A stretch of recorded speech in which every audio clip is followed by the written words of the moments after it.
Im Gespräch mit Musiker Maonlaí, natürlich unglaublich bekannt als Frontman der Band Hothouse Flowers. Da wollen wir natürlich jetzt auch ein bisschen drüber erfahren, ein bisschen drüber sprechen. We have to talk about Hothouse Flowers, a band actually formed with one of your schoolmates in the mid-80s, if I remember correctly. Yeah, well, I left school in '83, I think it was, and my friend Fiechner was still in school, and he called me up and said, look, we've got this competition and maybe we could enter some music into it. It was an Irish language competition, and we wrote a song. We wrote 3 songs, blues kind of, it was very blues. Because it did mix lots of influences. I remember like soul, gospel, rock, there was so many different styles. Soul was a big deal for me. It blew my mind. I just remember being in my girlfriend's house. I was adopted into this house. Her mother, Terry, loved me, and I was really like a pet in the house. And it was one of those houses in Dublin where all the kids and all my girlfriend's friends and all her mother's friends would all come, and these great parties would happen, you know, and age wasn't an issue, and the older people liked looking at the younger people having fun, and the younger people liked chatting with the older people, and it was just a really healthy scene. And I just remember being exposed to soul music, and Joe Tex and Aretha Franklin and James Brown, and the blues was already, I understood the blues because our music, our traditional Irish music, has a very strong blues, even in its meaning. The idea of a collective pain being turned into beauty is the blues, and we have that. We have songs that talk about hunger and talk about oppression, and they're the most beautiful songs, and they're born out of pain, terrible pain.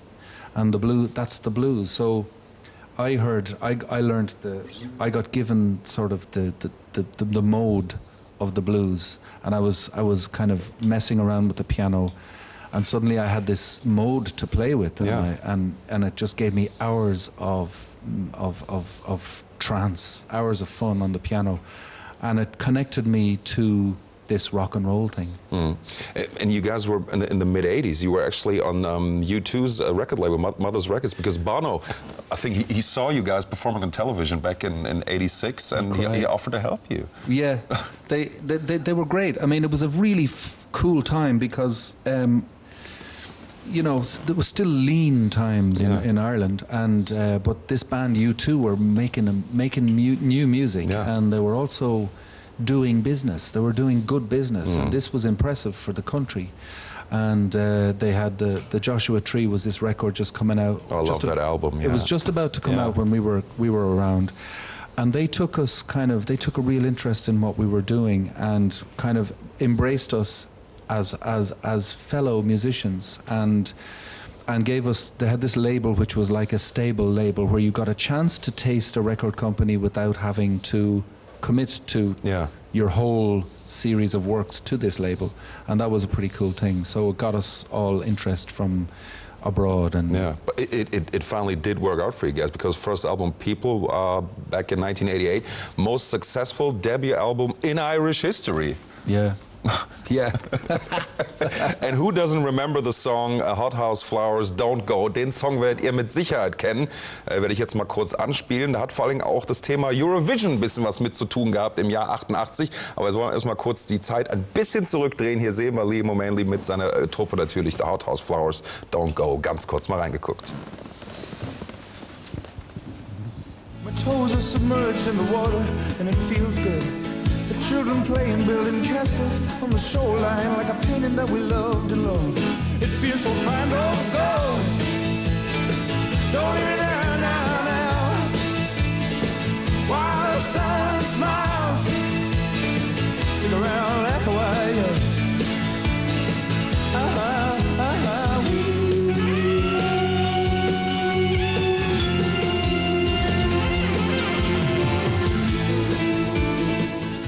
Immer noch ein total geiler Song, Don't Go, Hothouse Flowers. I was just telling the audience that Eurovision had something to do with that song, because that was a time when like almost the whole world was able to see that song back in 1988. Yeah. Well, don't forget your microphone. Okay. Okay. We have so many microphones here. Yeah. It's like fantastic. Fantastic. Rock and roll, the dream come true. Yeah, well, that song was written for a friend of mine who was in a coma.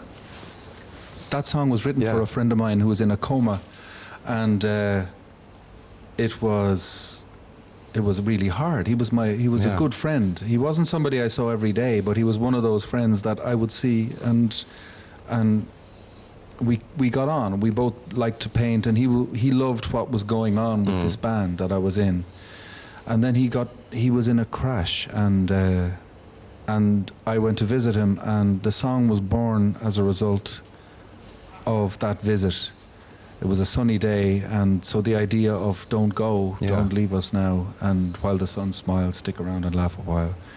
But Eurovision, on the commercial side of it, the Ireland was hosting the Eurovision that year, and invited us to be the interval act, and that they would make this video of us, and we'd play all over Europe, and so it was kind of like fame on a plate for us, if you like. And the song wasn't written to win; it was written for a friend. So it was written. The song, I didn't even like the song when I first wrote it. It came out so quickly. I thought it can't be that good because it came out so quickly, and it's only got pretty much 2 chords.